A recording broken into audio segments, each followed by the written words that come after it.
Bonjour à toutes et à tous, bienvenue dans notre émission spéciale coproduite par CGTN et Euronews. Avant de dévoiler le thème de notre débat virtuel d'aujourd'hui, j'aimerais bien présenter mon confrère à Lyon. Serge Rombi, rédacteur en chef, reporter à Euronews. Bonjour Serge, comment allez-vous? Bonjour à tous, bonjour à toutes. Merci d'être avec nous. Je suis ravi de vous accompagner aujourd'hui. En fait, Serge, je sais que vous avez travaillé depuis très longtemps dans le monde économique et vous voyagez beaucoup. Et aujourd'hui, le thème de notre débat entre justement dans votre sphère de compétences, n'est-ce pas? Oui, parce que la pandémie de coronavirus a bouleversé les échanges, les relations économiques internationales. Le new normal, cette nouvelle normalité, voit déjà des changements s'opérer. La relance économique indispensable impose la mise en place de nouveaux modèles d'innovation et génère aussi de nouvelles opportunités, à condition évidemment de savoir se renouveler, se réinventer. Alors comment l'Europe et la Chine repensent-elles leurs relations économiques? Quelles sont les pistes engagées? Quelles sont les opportunités qui pourrait en découler? Nous allons poser toutes ces questions à nos invités dans quelques instants. Et justement, dans notre émission d'aujourd'hui, nous allons analyser les progrès les plus récents au sein de la relation économique entre la Chine et l'Europe. Et nous allons aussi proposer des conseils à tous ceux qui souhaitent investir en Chine. Et pour ce faire, nous avons aujourd'hui un plateau composé d'experts et d'entrepreneurs qui travaillent depuis de nombreuses années en Chine. J'ai le plaisir de recevoir M. Ding Yifan, économiste, professeur à l'Université des langues étrangères de Beijing. Vous y êtes notamment le rédacteur en chef d'un rapport sur le développement en France publié chaque année. Vous êtes également chercheur principal à l'Institut Taihe. Vous avez publié de nombreux ouvrages, parmi les plus récents Les hauts et les bas des relations sino-européennes aux éditions des Sciences sociales de Chine et Nouvelle énergie cinétique, la solution chinoise à la crise de la globalisation aux éditions Zhongxin. Et M. Wu Zexian, professeur invité à l'Institut de diplomatie de Chine.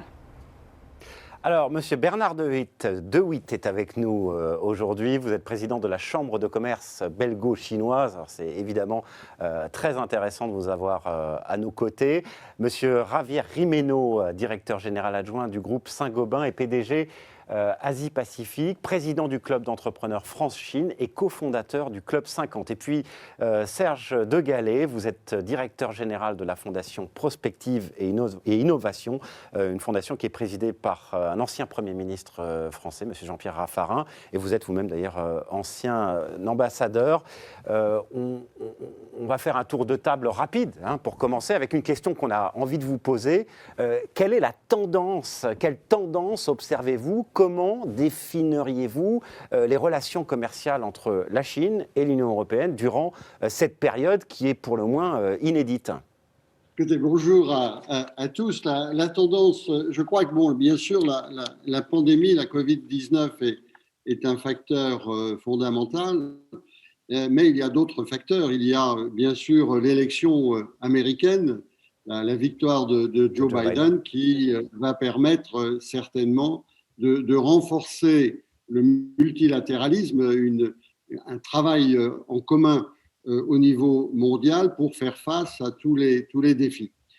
Pour ce qui est de la tendance des relations entre la Chine et l'Europe, nous sommes dans une période intermédiaire. Si on prend les avancées récentes, on voit qu'un premier accord commercial a été signé sur les indications géographiques. C'est un point important pour l'Europe et surtout, cela montre une volonté commune de définir des règles, des normes et de les appliquer. Nous avons une discussion longue depuis 7 ans maintenant sur la question des investissements et naturellement les investissements sont d'autant plus nécessaires que nous allons aborder la relance et qu'il faut des investissements domestiques, bien sûr, et étrangers. Et la Chine, on le sait, est un investisseur important. On va revenir sur tous ces points. On est 1 heure ensemble, donc on a évidemment prévu d'aborder tous ces points. Je voudrais faire rapidement le tour avec les autres invités sur cette tendance, sur la manière dont vous voyez cette relation aujourd'hui, dont vous analysez cette relation aujourd'hui dans ce contexte si particulier.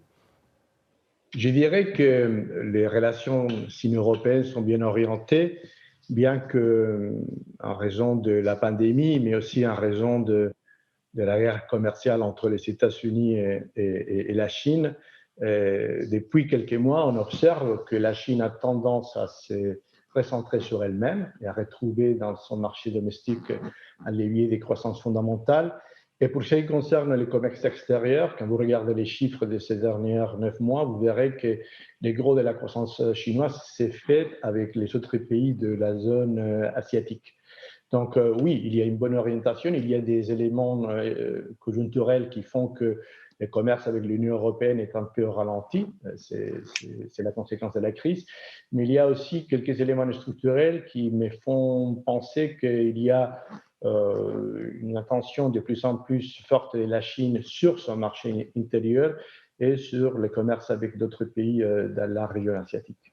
On va laisser nos autres invités réagir. Peut-être nos invités chinois, avant de vous donner la parole, Bernard de Witt.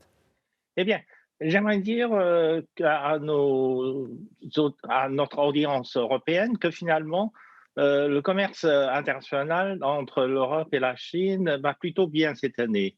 Bien sûr, la pandémie a joué en défaveur de l'augmentation de volumes commerciaux entre la Chine et l'Union européenne, ce qui fait que cette année, l'Union européenne n'est plus le premier partenaire commercial de la Chine, parce que l'Union européenne a été depuis très très longtemps le premier partenaire commercial de la Chine. Mais cette année, elle a laissé ce place à l'ASEAN, donc à l'Association des pays sud-est asiatiques, qui sont devenus premiers partenaires commerciaux économiques de la Chine.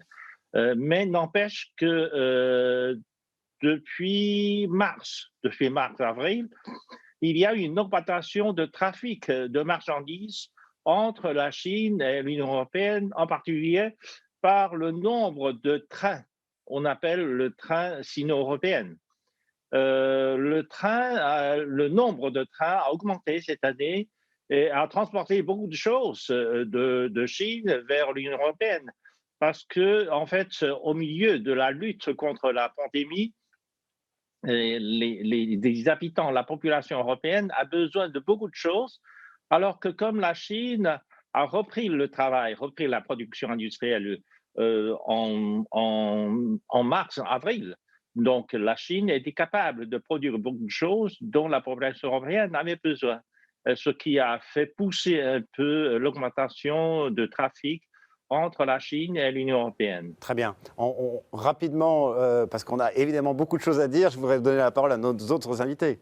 Je suis toujours optimiste pour le commerce entre la Chine et l'Europe, parce que, comme le professeur Ting a dit, pendant 16 ans consécutifs, jusqu'à l'année dernière, l'Europe restait toujours le premier partenaire commercial de la Chine en tant que l'Union. C'est vrai que les États-Unis étaient le premier partenaire en tant que pays. Bon, ceci étant, voilà. L'Union européenne reste toujours un partenaire très, très important pour la Chine. Bon, cette année, c'est un peu exceptionnel à cause de la pandémie. C'est vrai que l'ASEAN a dépassé l'Union européenne pour devenir le premier partenaire de la Chine. Mais bon, à l'avenir, après la pandémie, on verra d'ailleurs. Cette année, la Chine a dépassé les États-Unis pour devenir le premier partenaire de l'Union européenne sur le plan commercial. Vous voyez, bon. Donc, il y a aussi un côté très positif.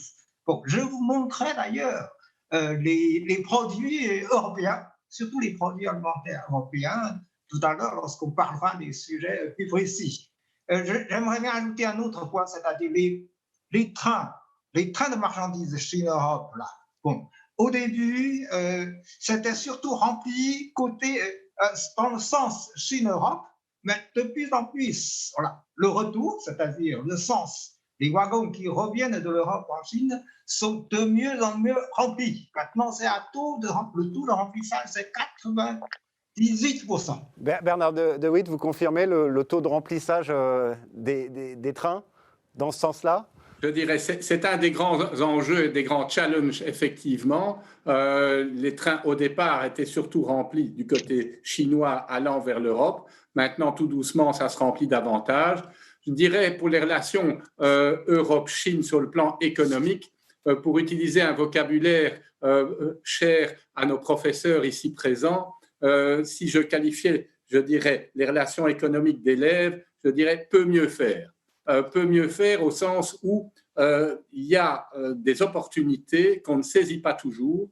Il y a notamment cette discussion, et l'ambassadeur de Gallet l'a mentionné, sur l'accord d'investissement Europe-Chine, et je pense qu'on pourrait y revenir tout à l'heure, où il y a là un très bel enjeu qu'on devrait essayer de réaliser. Il y a par contre du côté européen, on a un contexte politique européen qui est peut-être un peu difficile, avec le Covid d'abord, bien sûr, mais aussi on a l'enjeu du Brexit, on a la fin de l'ère Merkel, il y a les pressions américaines, il y a des tendances isolationnistes dans certains pays. Tout ça peut, je dirais, entraîner certaines difficultés. Et maintenant, on a vraiment un plan large de la relation entre la Chine et l'Europe. Mais avant de poursuivre plus profondément sur ce sujet, je pense qu'il est nécessaire de faire un état de lieu de la part de la Chine, c'est-à-dire où en est la Chine aujourd'hui de son économie, parce qu'il y a quand même beaucoup d'interrogations, et on se rappelle qu'au mois de juin, la Chambre de commerce européenne en Chine a publié son enquête 2020 sur la confiance des entreprises qui s'intitulait « Naviguer dans le noir ». Cette question, je voudrais m'adresser à M. Gémeneau parce que vous avez vécu une partie de la pandémie en Chine et votre entreprise est en Chine. Donc aujourd'hui, où en est la Chine et quel est l'état d'esprit des entrepreneurs, surtout européens, qui investissent en Chine? Je trouve que la Chine se porte très bien. Tout d'abord, quand vous regardez les chiffres des croissances du deuxième et du troisième trimestre, ils sont positifs et en accélération. Mais au-delà de ça, quand je regarde auprès de moi, quand je regarde mon entreprise, quand je regarde l'évolution de l'activité de la plupart des entreprises en Chine, je constate que depuis les mois d'avril, on est à des niveaux d'activité semblables à ceux de 2019 et depuis l'été, on profite des taux de croissance assez considérable. Donc, pour la plupart des entreprises, en tout cas pour ceux que je connais, j'ai une vision assez large de la Chine. Je pense que l'année 2020, c'est une bonne année, en tout cas, une année bien meilleure que pour les entreprises. Est-ce qu'elle navigue encore dans le noir aujourd'hui? Non, je ne pense pas. Vous l'avez dit, c'est la Chambre de commerce européenne qui l'a dit, mais je ne partage pas tout à fait ça. Je pense que l'évolution de la Chine et des entreprises européennes en Chine depuis quelques mois est très positive. Après, c'est vrai que personne ne sait très bien combien de temps ce phénomène va durer, parce qu'on manque de visibilité par rapport à l'étendue et à la profondeur de la crise dans le reste du monde. Et c'est vrai qu'à un moment donné, la Chine pourrait être impactée par cette crise en Amérique et la crise en Europe.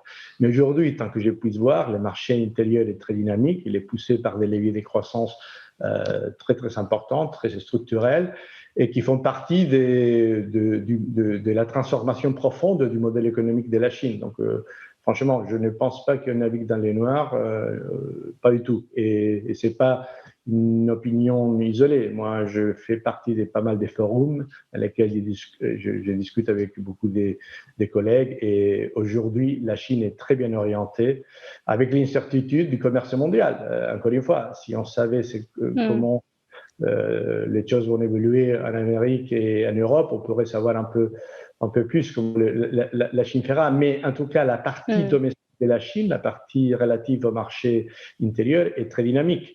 Et comme je vous l'ai dit tout à l'heure, il y a une volonté forte de la Chine de se tourner vers ces marchés intérieurs qui, quelle que soit la situation dans le reste du monde, devra rester porteur de croissance. Je voudrais m'adresser à M. De Witt. Qu'est-ce qu'on s'attend de l'économie chinoise? Parce que maintenant, récemment, il y a le nouveau plan pour les 5 prochaines années, il y a des nouvelles lignes directrices économiques. Donc, qu'est-ce qu'on s'attend et quelles sont les opportunités et les défis pour les entreprises européennes aujourd'hui en Chine? Bien, Madame Ma, je pense que d'abord, quand on lit les publications, on constate qu'on prévoit une croissance au-delà de 8% pour l'année prochaine en Chine, ce qui est impressionnant quand on compare avec le reste du monde. La Chine a réussi, je pense, à passer outre le Covid et la crise du Covid et est maintenant repartie sur sa trajectoire que l'on a connue précédemment. On constate également que l'industrie manufacturière en Chine n'a jamais aussi bien marché qu'actuellement. C'est aussi un signe. Et vous l'avez dit, le plan quinquennal est important parce que le plan quinquennal, il prévoit certes un remplacement de la croissance économique rapide par une croissance qualitative, mais qui dit croissance qualitative dit également certaines opportunités pour nos entreprises européennes, notamment au niveau de la haute technologie. On prévoit aussi la poursuite de la réforme du marché. Poursuite de réforme du marché, ça veut dire meilleure accession au marché chinois pour des entreprises étrangères, donc plus d'opportunités. Le plan quinquennal prévoit aussi des mesures importantes en matière de lutte contre le réchauffement climatique. Là aussi, nos entreprises européennes, avec la technologie qu'ils ont pu développer, ont des opportunités sur le marché chinois dans tout ce qui est vert, si je puis dire. Donc, je pense que, personnellement, je suis assez optimiste pour l'année prochaine, pour autant que, je dirais, le Covid ici en Europe ne nous tue pas tous. Nous aurons là de belles opportunités. On va poursuivre sur les tendances, sur ces opportunités, etc., etc. Je crois que les autres participants ont sans doute envie de réagir là-dessus, à la fois sur la tendance et sur les opportunités. Je dirais aussi pour les entreprises européennes, ce que vous disiez très bien, vous parliez de certains secteurs il y a quelques instants. Nos autres invités, j'aimerais bien les entendre aussi là-dessus.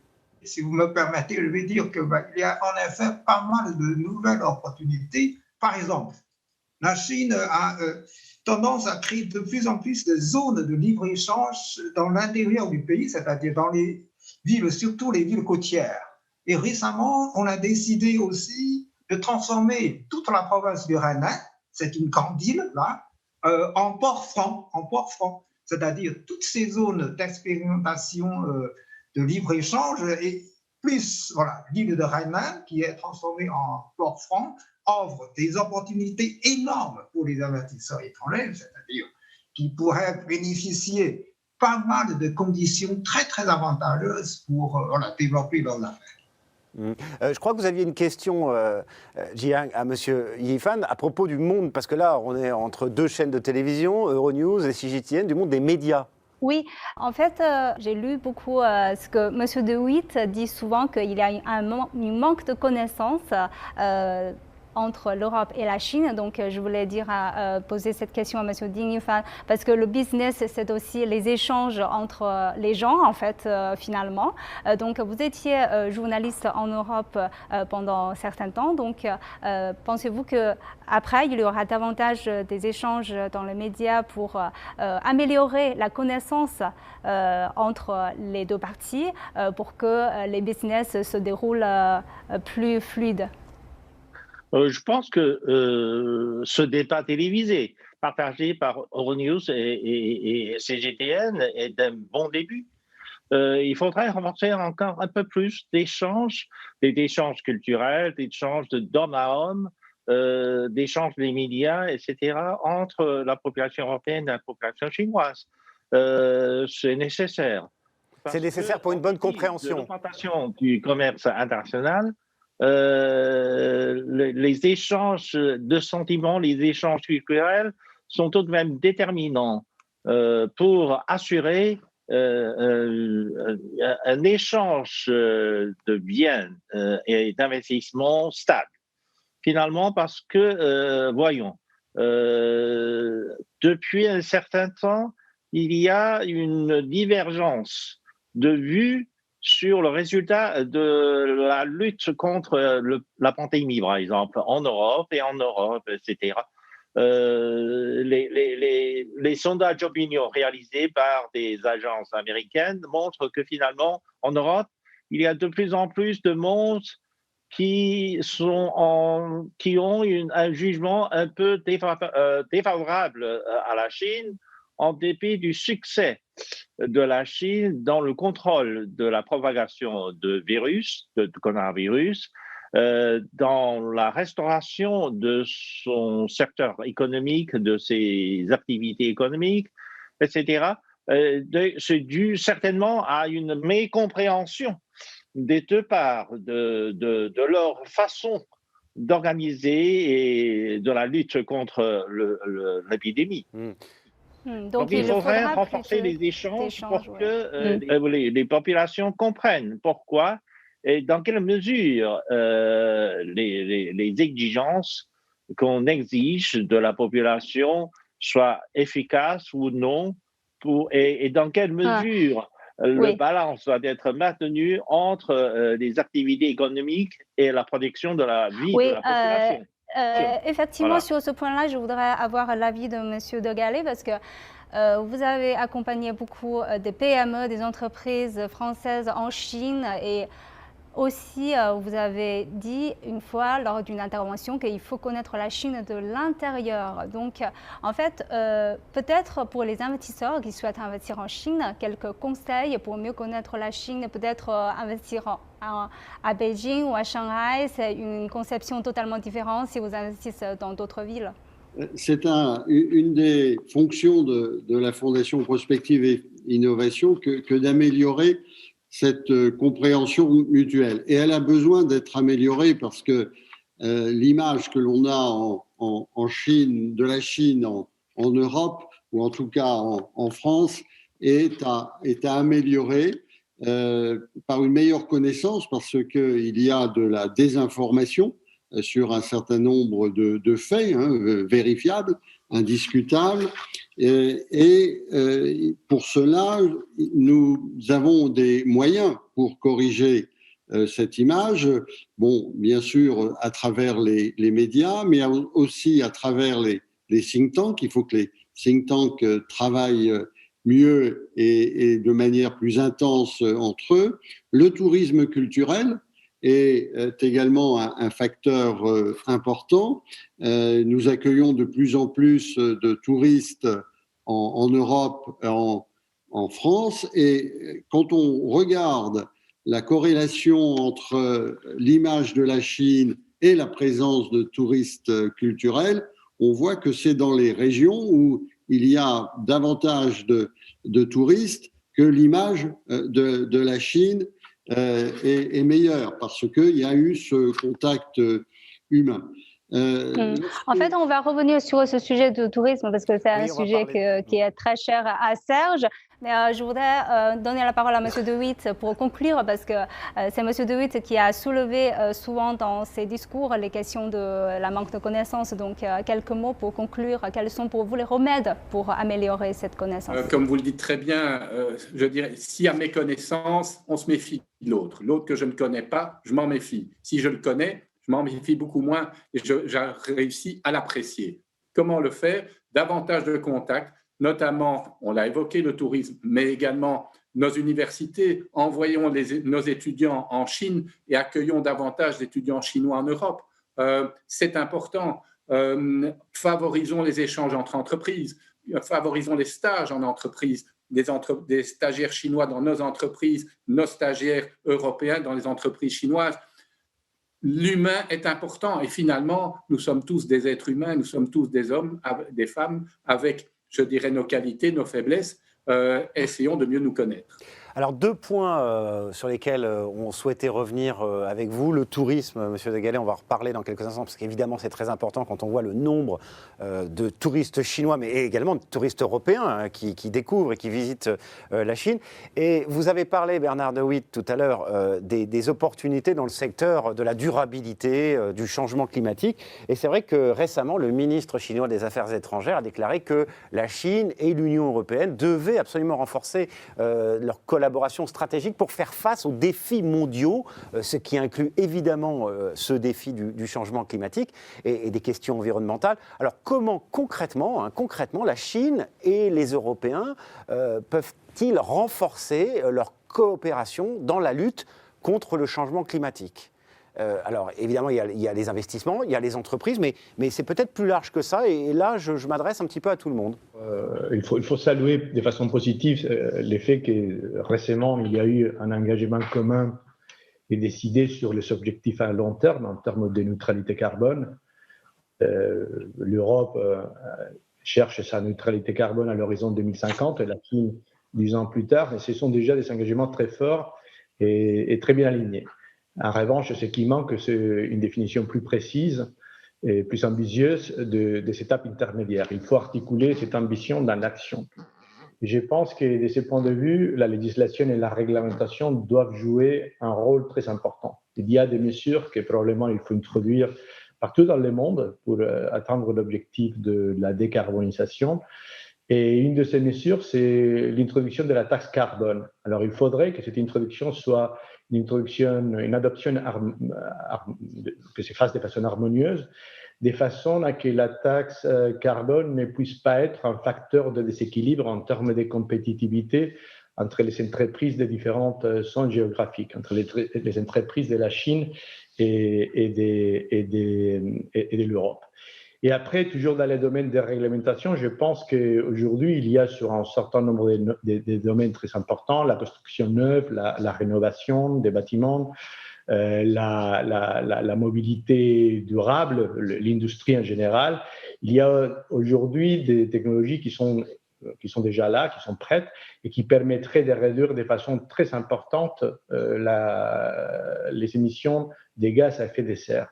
Et pour cela, il faut des normes. Mais il faut que ces normes soient cohérentes, soient consistantes et soient établies partout dans le monde de façon harmonieuse. Je vous pose un exemple. Par exemple, aujourd'hui, un tiers des émissions de gaz à effet de serre proviennent de l'utilisation des bâtiments. Si en Chine et en Europe, on décidait d'adopter des réglementations exigeant l'utilisation de certains produits, de certaines technologies, on pourra réduire ces émissions de presque 60%. Donc, la réglementation commune, cohérente et bien alignée, c'est pour moi l'une des armes fondamentales, de façon à qu'on puisse avancer ensemble sans créer des déséquilibres sur le plan de la compétitivité entre les entreprises des deux régions. Réglementation commune cohérente, vous dites. Je vous laisse réagir. Je vous vois tous réagir là, donc je vous laisse parler. Il y a à côté naturellement des relations bilatérales et des mesures nationales. Il faut souligner l'annonce par le président élu Biden de son retour dans les accords de Paris sur le climat. Cela va changer considérablement la manière de traiter au plan international la question du climat, parce qu'on ne peut pas la traiter de manière fragmentée. Et ceci peut fournir à la Chine, aux États-Unis et à l'Europe une feuille de route commune et d'essayer de dépasser ainsi les obstacles. Il y a également, s'agissant du niveau européen, un programme qui porte sur les smart cities, d'échange de bons procédés, de bonnes pratiques entre villes européennes et villes chinoises sur tous ces aspects qui vont sur effectivement les bâtiments, mais également la conception de la ville, le travail, le déplacement. Et nous avons ainsi, par des expériences vécues, la manière de faire passer des pratiques et derrière ça, naturellement, des échanges économiques entre nos entreprises et les cités, les villes. Voilà, et tout ça, c'est bien pour l'environnement, ce sont évidemment également des opportunités économiques. Et quand on développe des smart cities, c'est des investissements, ce sont des entreprises, ce sont des secteurs qui se développent. Une réaction côté chinois, si je puis me permettre ? J'aimerais dire deux mots à propos de cette coopération possible entre l'Union européenne et la Chine dans le développement, ce qu'appelle aujourd'hui le développement vert et le développement de l'économie numérique. Je pense que dans ces domaines-là, il y a de fortes possibilités d'élargir nos coopérations. En particulier, la Chine est en train d'ouvrir son marché financier. Et l'Europe ne manque pas de capital, mais l'Europe manque d'opportunités d'investissement. Depuis un certain temps, la Banque centrale européenne a appliqué le taux nominal négatif. Donc, l'argent est très bon marché.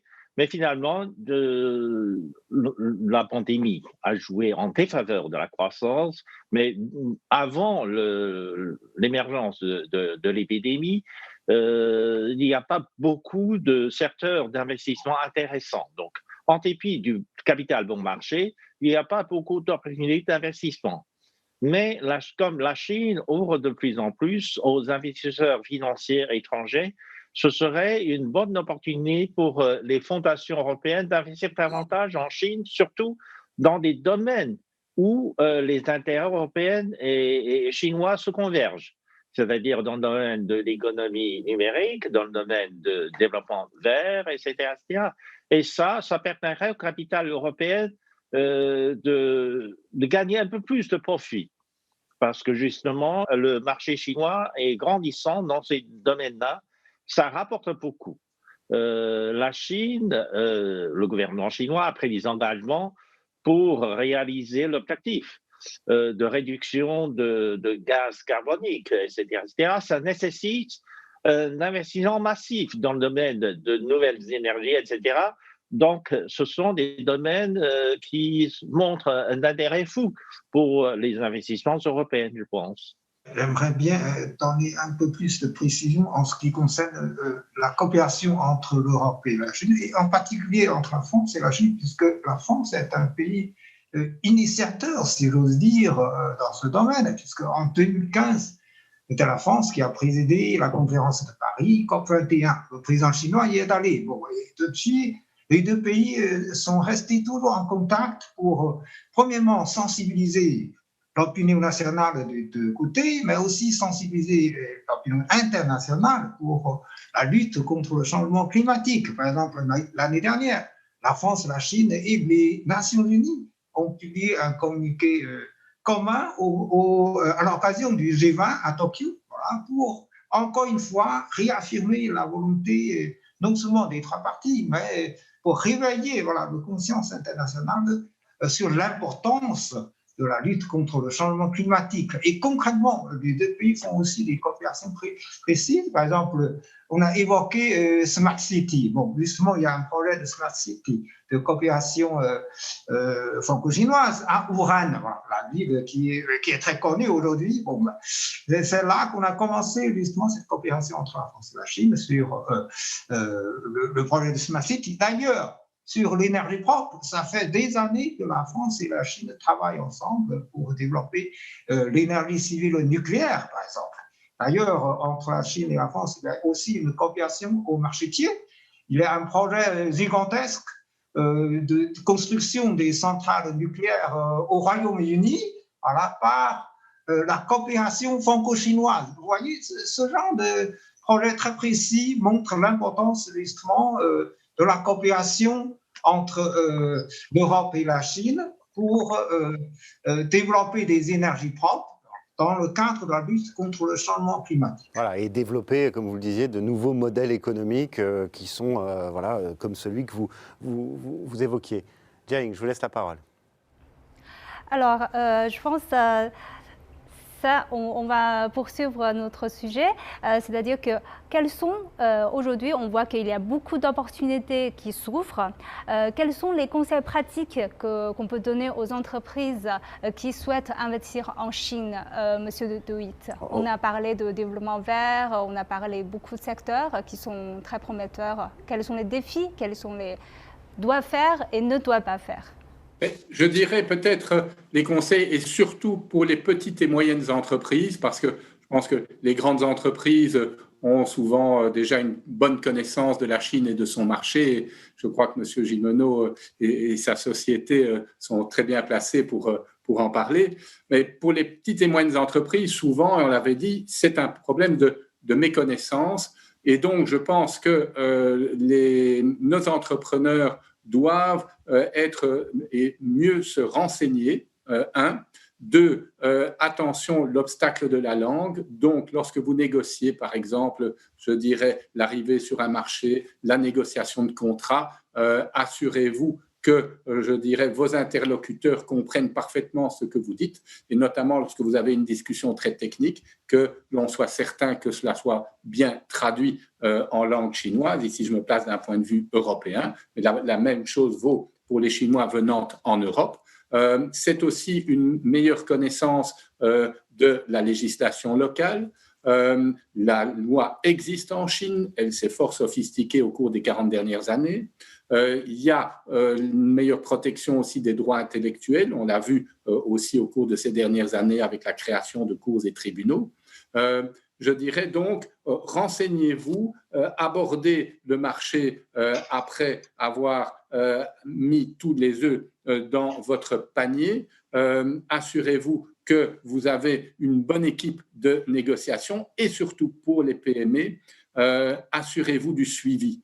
Je constate souvent qu'un certain nombre de projets pour des petites et moyennes entreprises échouent parce qu'il n'y a pas de suivi. Assurez-vous qu'il y ait une équipe qui, en Europe, au siège de l'entreprise, soit tous les jours, en permanence, en contact avec votre équipe en Chine. À défaut, vous aurez des problèmes. Je voudrais juste simplement demander à M. Gémédon d'ajouter quelques mots. Écoutez, s'il s'agit de donner des conseils, je donnerai 3 pour toute entreprise qui veut s'installer en Chine.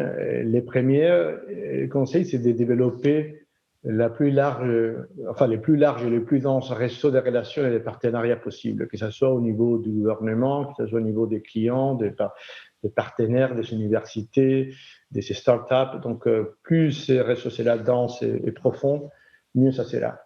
Un deuxième conseil, c'est de s'appuyer très largement sur les équipes locales, sur des équipes qui ont cette connaissance intime des marchés locaux. Souvent, les entreprises étrangères, quand elles viennent en Chine, elles viennent accompagnées d'une armée d'expatriés qui comprennent mal le marché chinois, qui n'ont pas cette connaissance intime de choses, et ça retarde leur développement. Donc, ayez confiance sur les équipes locales, développez des équipes locales, ces gens qui connaissent vraiment de façon profonde et intime la réalité dans laquelle il faut développer votre entreprise. Et mon troisième conseil, c'est de développer des organisations très ouvertes, des organisations très agiles, très flexibles, très rapides, des organisations très orientées vers l'action, parce que l'environnement chinois est un environnement très volatile, très rapide, très changeant. Et si vos organisations ne sont pas adaptées à cet environnement si dynamique, vous avez beaucoup de chances que ça ne se passe pas bien. Voilà, puis il y a des organisations et des initiatives qui sont mises en place au niveau européen, notamment par la Commission européenne, pour aider les PME. Vous parliez des PME, monsieur De Witt, il y a quelques instants, pour aider les PME et accompagner, c'est important, les PME qui s'installent en Chine. Je ne sais pas si vous voulez réagir, parce que c'est bien d'avoir les conseils aussi des Chinois pour les entreprises européennes. En 2 mots, puis après on passera au tourisme, si vous êtes d'accord. En fait, la Chine est en train de négocier avec l'Union européenne pour arriver à un accord de l'investissement réciproque. Cet accord est appelé CAI en anglais, qui veut dire un accord de l'investissement complet ou global. Une fois arrivé, je pense que cet accord va permettre aux investisseurs de l'Union européenne et aux investisseurs chinois d'investir réciproquement dans 2 marchés. Mais il faut faire un peu plus d'attention parce qu'en Union européenne, vous avez la Commission européenne qui est en charge de beaucoup de questions d'investissement. Vous avez le Parlement européen, etc. Mais en même temps, vous avez aussi le gouvernement des pays membres. Quelquefois, ils ne sont pas toujours d'accord sur des projets d'investissement. Donc, avant d'y investir, il faut que les investisseurs trouvent un point d'intérêt commun entre les deux. C'est la même chose pour les investisseurs européens. Quand ils veulent investir en Chine, il faut faire des comparaisons parce qu'en Chine, bien sûr, le gouvernement central est beaucoup plus puissant que Bruxelles, mais tout de même, le gouvernement central de Pékin doit négocier aussi avec les gouvernements de province pour savoir si les types d'investissement rentrent aussi dans l'option nationale. Et ce n'est pas toujours facile, la négociation entre les autorités locales et Pékin. Et il faut que les investisseurs y prennent conscience de ce genre de différences et vice-versa. Donc, pour les entreprises qui veulent investir en Union européenne, il faut savoir aussi qu'il y a souvent des contradictions entre les gouvernements pays membres, mais aussi Bruxelles. Voilà. Donc, il faut faire attention à ce genre de différences. Peut-être quelques secondes pour M. Ouzassian, parce que je vous ai coupé, je suis vraiment désolée. Très rapidement, oui. très rapidement 2 chiffres et puis 2 exemples. 2 chiffres, c'est-à-dire l'année dernière, les pays européens ont investi en Chine à l'ordre de 7,31 milliards de dollars. Tandis que côté chinois, voilà, à propos des investissements chinois en Europe, c'est 7,58 milliards.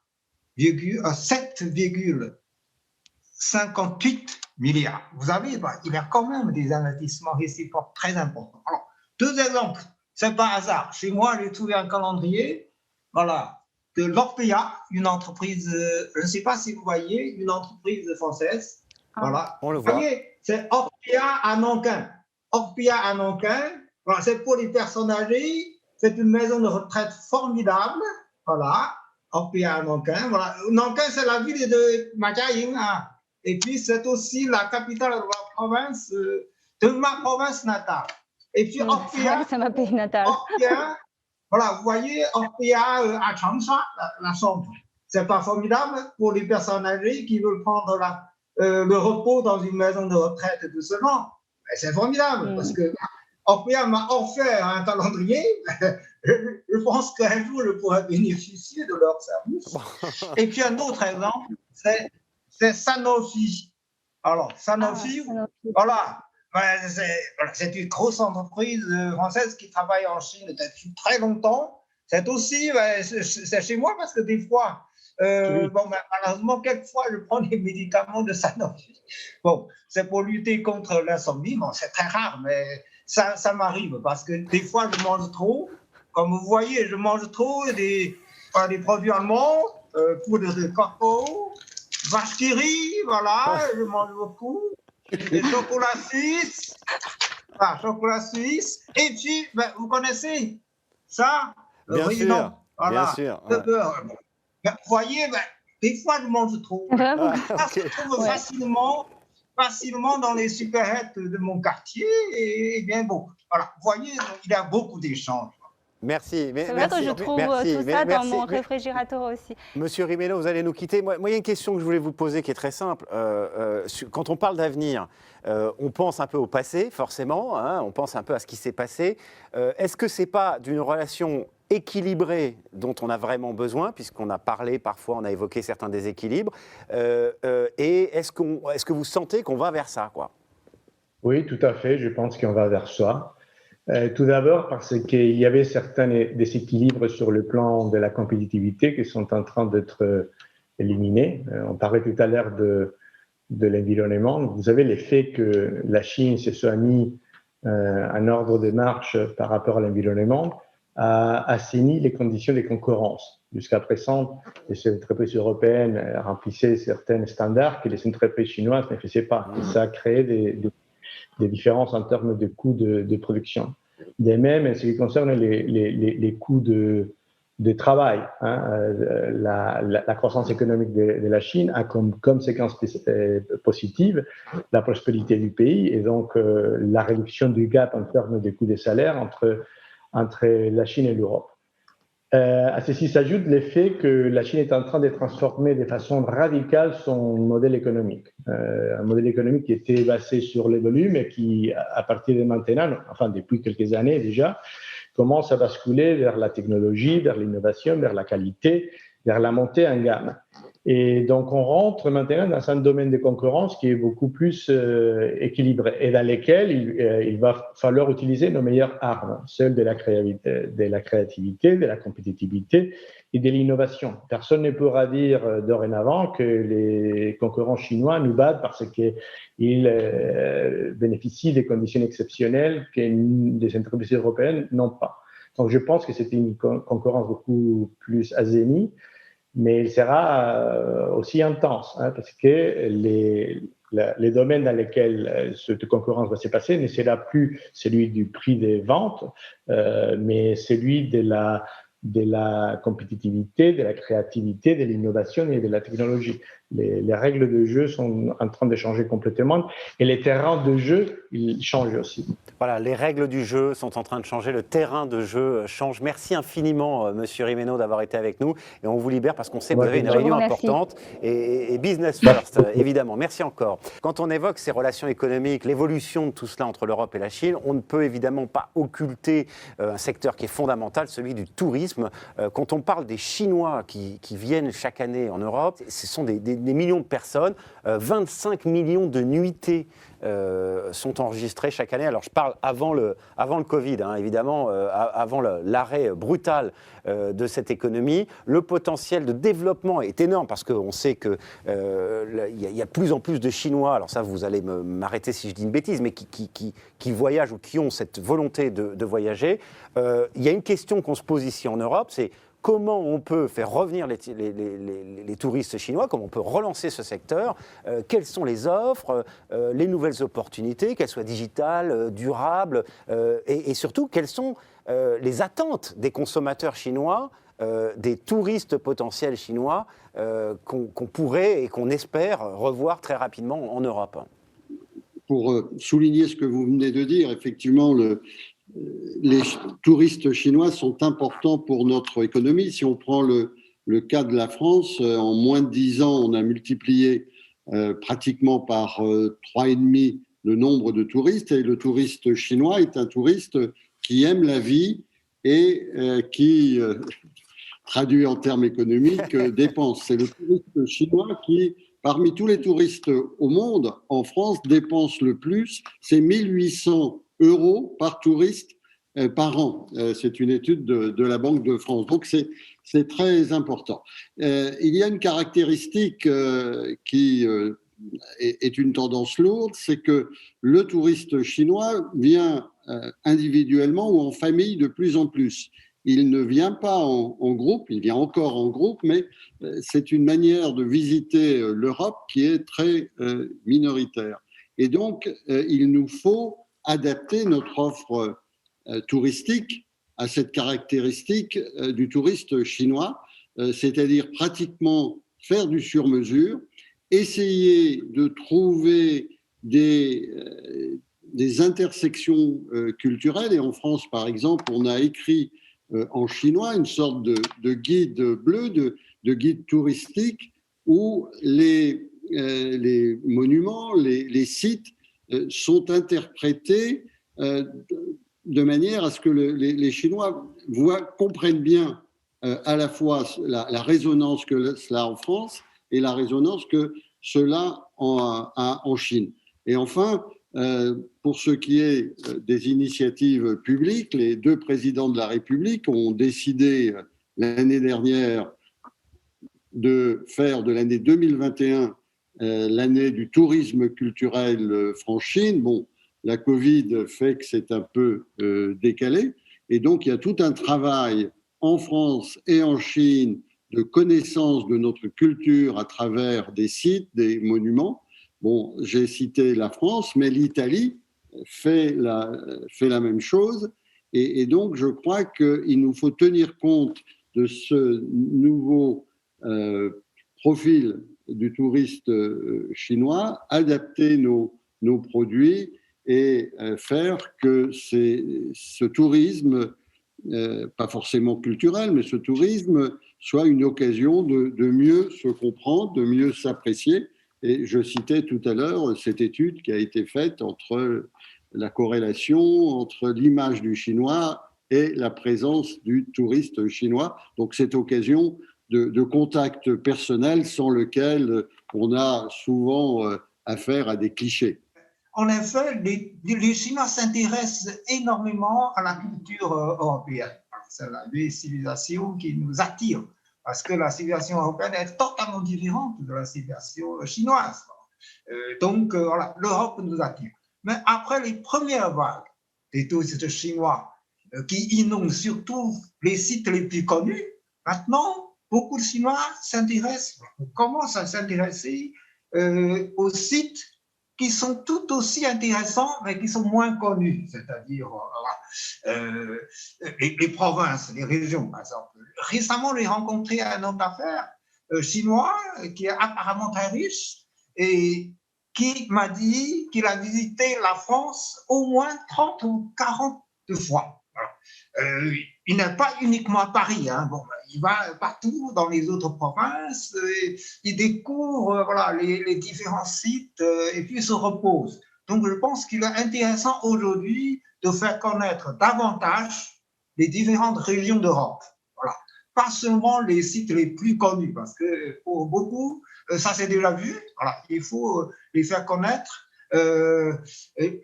d'autres régions et même des endroits de repos, parce qu'il y en a qui souhaitent non seulement visiter des sites, des monuments, mais aussi se reposer dans un cadre naturel, mais totalement différent de celui de la Chine. Bon, là, je crois que c'est aussi important. Si je puis me permettre, pour embrayer sur ce que dit très justement M. Wu, je pense qu'on assiste en fait à une explosion du tourisme chinois vers l'étranger, ce qui correspond peut-être aussi à cette création d'une classe moyenne chinoise de peut-être près de 400 millions de personnes. Donc c'est un marché déjà énorme et cette classe moyenne est appelée à grandir encore avec les années. Je pense que le rôle des réseaux sociaux est important aussi pour faire connaître, je dirais, les régions, les villes et leurs spécialités. Le rôle des influenceurs sur ces réseaux sociaux est important parce que la jeune génération en Chine, je dirais, maîtrise parfaitement ces réseaux sociaux. Et je suis tout à fait d'accord avec vous, Monsieur Wu, lorsque vous dites que nous devons, je dirais, faire un effort pour faire découvrir d'autres villes, d'autres régions. Tout le monde ne va pas se précipiter au Louvre. Il y a aussi de superbes villes, régions, monuments, pour ne citer que la France ou des tas d'autres pays en Europe. Et là aussi, comme on l'a dit, je pense qu'on doit aussi faire l'effort de l'accueil, avoir des indications en chinois, avoir des guides pouvant parler chinois ou des audio-guides parlant chinois, avoir aussi, comme c'est la crise du Covid, que nous avons moins de monde pour le moment, mais on peut continuer à faire connaître nos villes et nos régions à travers des vidéos, à travers les médias. Et vous, CGTN, vous, Euronews, vous pouvez jouer un rôle, bien sûr, à faire connaître, je dirais, tant la Chine que l'Europe à l'un et l'autre. Il nous reste 5 minutes. J'ajouterais encore allez-y, deux je mots. vous en prie, monsieur Ding. Je pense que pour que les activités touristiques reprennent, il faudrait arrêter d'abord la pandémie. Et là-dessus, les Européennes et les Chinois ont encore beaucoup de travail à faire. Je pense qu'on pourrait encourager les gouvernements de l'Union européenne, de Chine, de renforcer leur coopération dans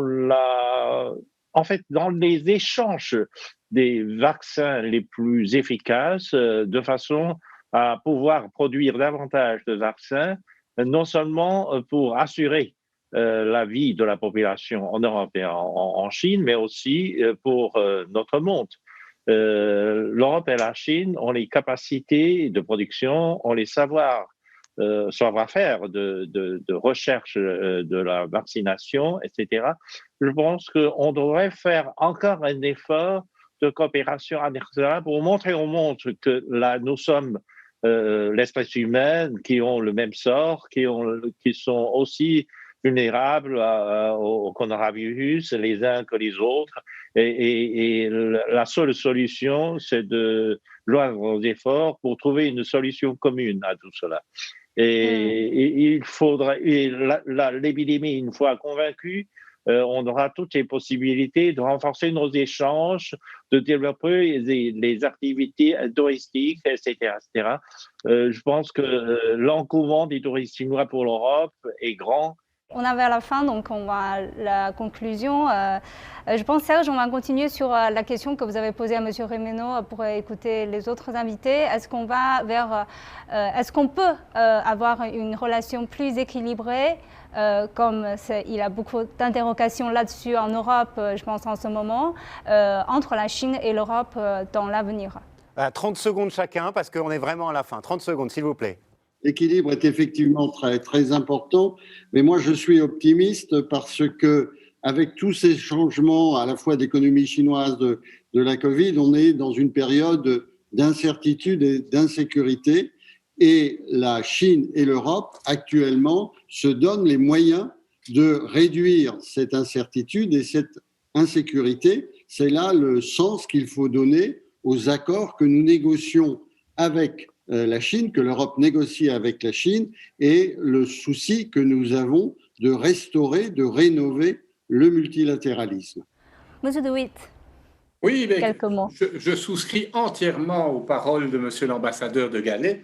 Je dirais écoute mutuelle, respect mutuel, connaissance mutuelle. Et là, nous devons faire tout mettre en œuvre pour mieux se connaître, favoriser les échanges, qu'ils soient culturels, qu'ils soient économiques, viser aussi les jeunes générations et surtout sortir d'une idéologie isolationniste. Ce n'est pas en travaillant seul qu'on y arrivera, c'est justement en joignant les mains. Et M. Ding l'a très bien dit à propos de la lutte contre le Covid, c'est en faisant des recherches conjointes qu'on y arrive. Monsieur Wu. J'aimerais bien dire deux choses. Premièrement, la Chine ne veut absolument pas être un pays uniquement producteur qui inonde le monde entier de ses produits. Non, ce que la Chine veut, c'est d'abord un pays innovateur. Ça, c'est déjà dit clairement par nos plans